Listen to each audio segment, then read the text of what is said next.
Sekarang ni Iran dan Amerika Syarikat tengah berperang. Tapi yang peliknya, kenapa setiap kali ada perang di Timur Tengah, harga minyak dekat Malaysia yang terjejas? Padahal jarak Malaysia dengan Timur Tengah lebih daripada 7,000 km. So apa sebenarnya yang berlaku? Satu benda yang ramai orang tak sedar, sebahagian besar daripada minyak dunia lalu dekat satu kawasan kecil bernama Selat Hormuz. Lebih daripada 20% bekalan minyak dunia lalu dekat situ. Bila ada konflik yang melibatkan Iran, laluan minyak ni jadi berisiko. Kapal tangki takut nak lalu, insurans kapal naik, supply minyak dunia pun jadi tak stabil. Bila supply tak stabil, harga minyak global pun akan naik. Okey, sekarang ni kita tengok Malaysia pula.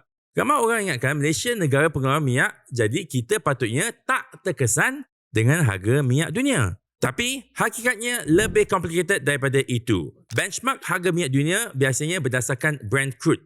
Kalau harga Brent naik, kos minyak untuk hampir seluruh dunia pun akan naik, termasuklah Malaysia.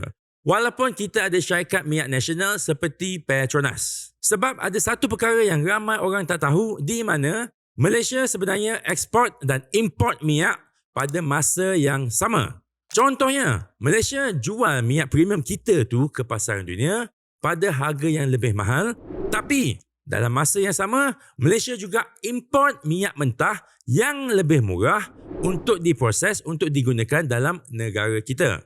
Sebab itulah, walaupun Malaysia ada minyak sendiri, kita masih terikat dengan harga minyak global. Tapi sekarang ni ada satu perkara yang menarik. Walaupun harga minyak dunia naik, harga RON 95 petrol masih lagi RM1.99 1 liter. Kenapa? Sebab kerajaan Malaysia bagi subsidi minyak ataupun subsidi RON 95 lah, supaya rakyat tak rasa kenaikan harga secara mendadak.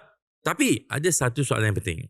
Kalau perang ni berpanjangan dan harga minyak dunia terus naik, harga minyak mentah dunia terus naik, berapa lama lagi kerajaan Malaysia boleh terus tanggung subsidi ni?